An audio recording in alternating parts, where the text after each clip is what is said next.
Not for the first time, Skoda have to make a difficult second album. This is the brand new Skoda Kodiaq, which has to build on the success of a model that has sold over 800,000 units around the world. Just to give you a measure of its success, Germany has been one of its biggest markets for this 5- and 7-seater SUV. Not to mention at home in Ireland, where the Kodiaq is just everywhere. Look around a shopping centre car park next time you're in one and you'll see plenty of these. The question that I'm going to answer for you today is though, is it actually that difficult, a second album? And in short, the answer is probably no. Let's have a little first look, deep dive of the new Kodiaq here on Nobby on Cars.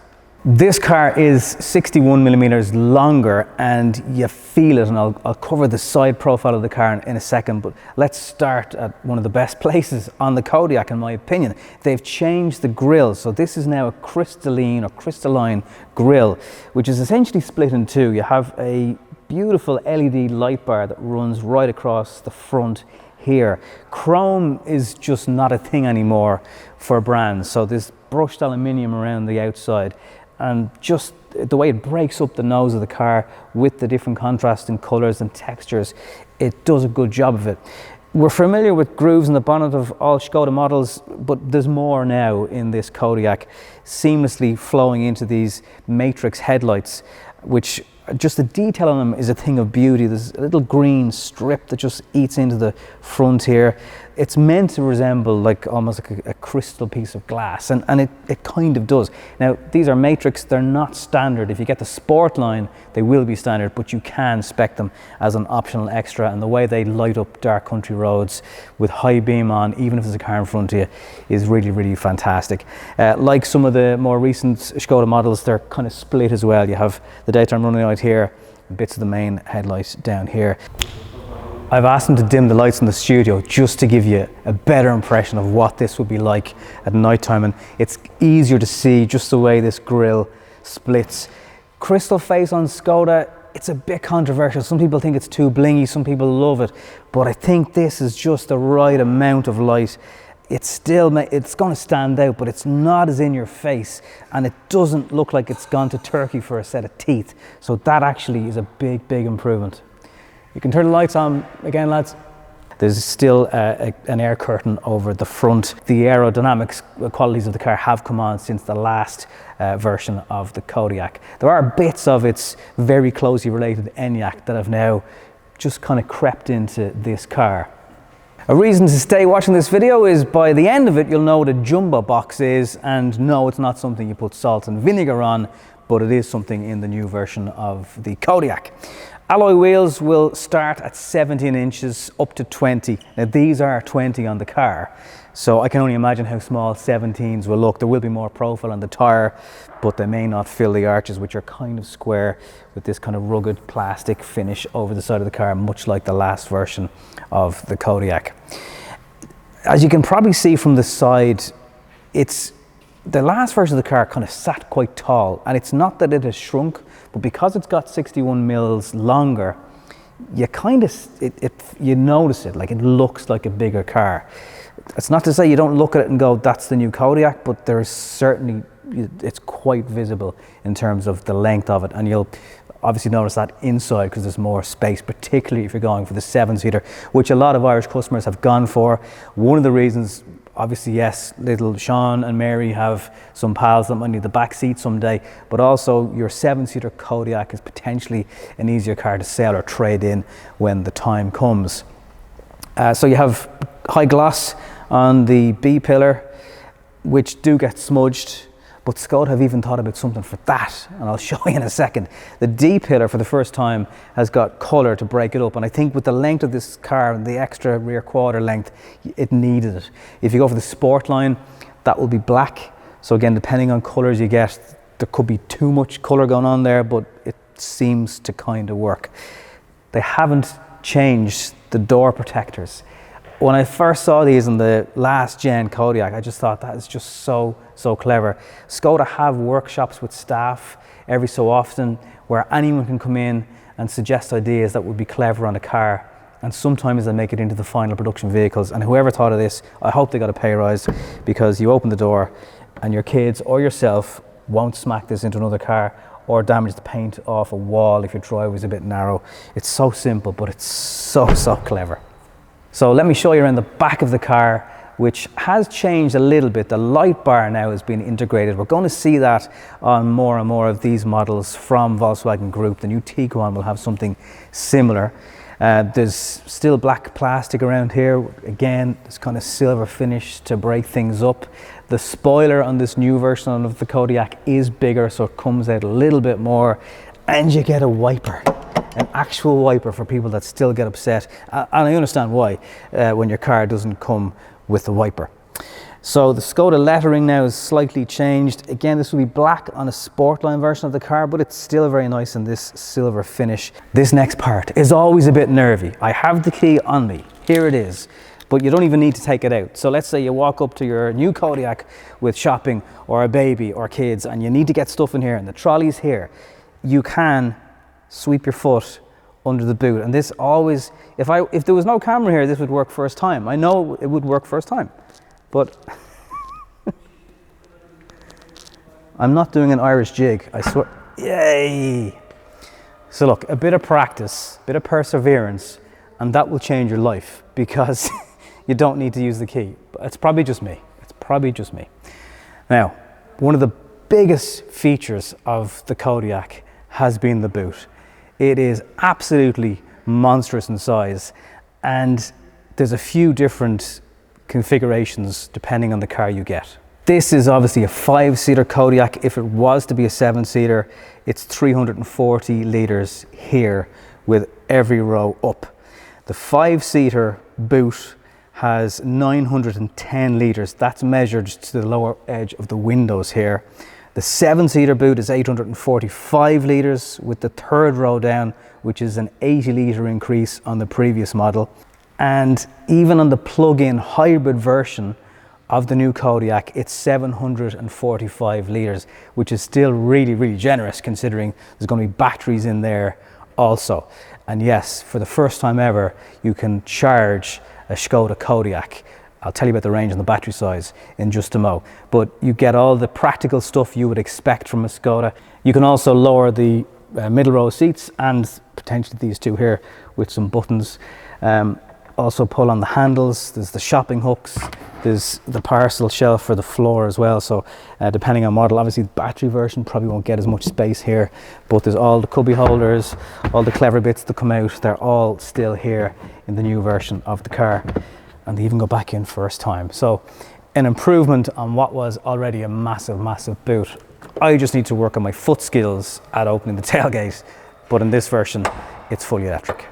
Thankfully, Skoda have kept it kind of simple when it comes to the powertrains, of which there's 5. So there's a 1.5 petrol TSI engine, 150 brake horsepower.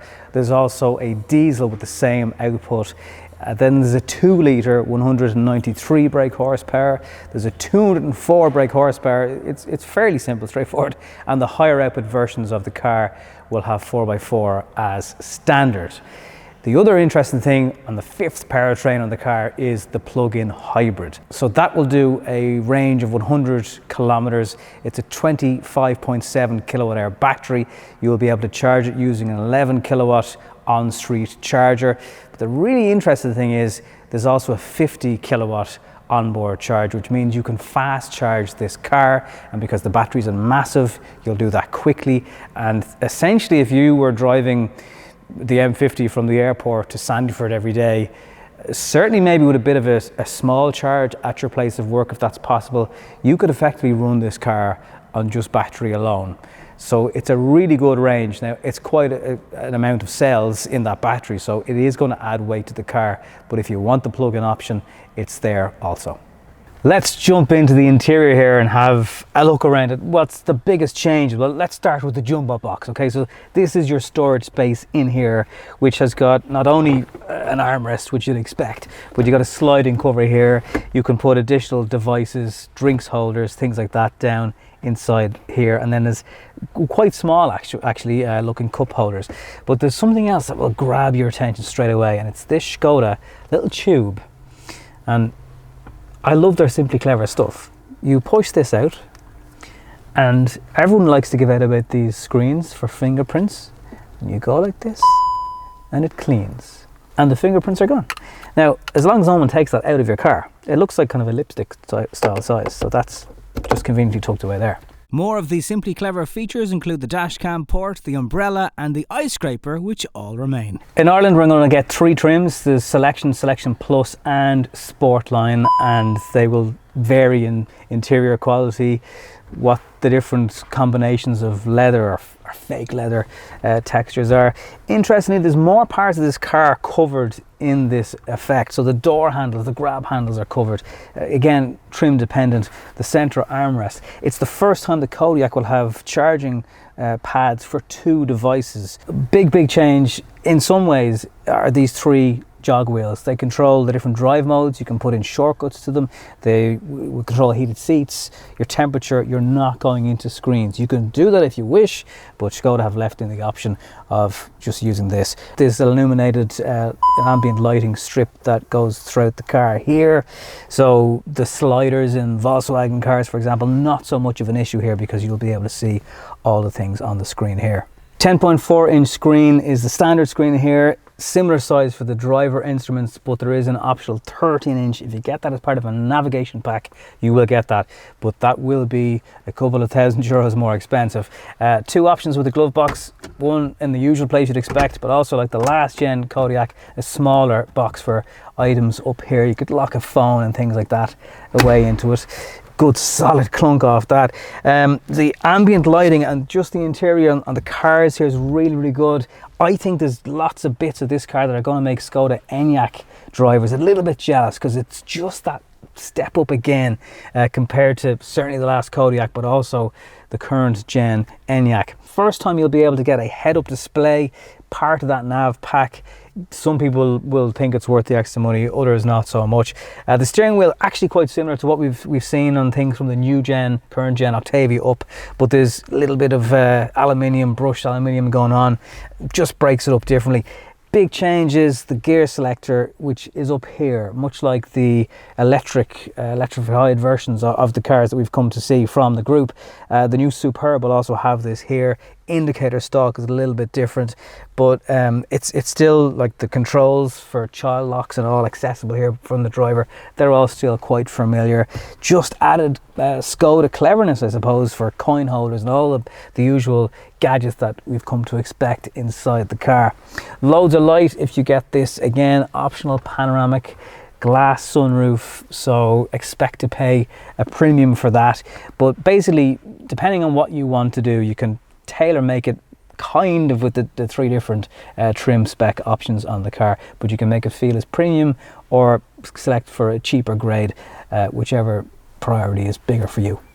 Rear of the car is where you really see the benefit of that 61 millimeters extra, because the legroom is equivalent to the Skoda Superb, the very soon to be on the road ID7. There's just so much space back here. Now, if you don't want to have it divided up, you can lift this box out. As I've always said in these videos, if you've got kids, you'd get a little bit of puke in that if they decided that they didn't feel well and you don't have a bag in the back. It's not actually designed for that. You can put drinks in it, you can have flexible directions on these things, so that's something you can get as part of, I think it's the travel pack that you can get, and it just sits nicely down into the back. Yes, we have an armrest, more drinks holders there. It's at a good angle as well. Sometimes they can drop down, not so in the new Kodiaq. You're getting 2 USB-C charging points on the back, so there's 4 in total. Depending on spec and trim, you'll get heated seats and your own climate control for the rear of the car. The window blinds still present. Again, the handles covered up by this finish, and the ambient lighting just really, it's definitely an upgrade in the premium factor feel of this car. The device pocket's still a feature of the car, but not only is the head height, particularly in the additional row, better, there's 15 millimeters there. It's just a more spacious car. You can really see the benefit on the inside of that extra 61 millimeters. So thank you for coming this far in today's look at the all-new Skoda Kodiaq. They have made it safer. We found out what a jumbo box is today in the video. The only thing I can't tell you right now is the towing capacity of the car and the price. There is no doubt this is a more premium version that compared to the Kodiaq that we've got to know so well in Ireland. So to say it's not going to increase in price would be crazy. The big question is just going to be how much. What do you think of the car? Are you a first generation Kodiaq customer? Will this have you ordering online? And if you're an Enyaq owner, does this make you feel a little bit jealous? Comments down below, please. If we've earned your subscription today, I'd love you to subscribe to the channel. I'll talk to you in the next one.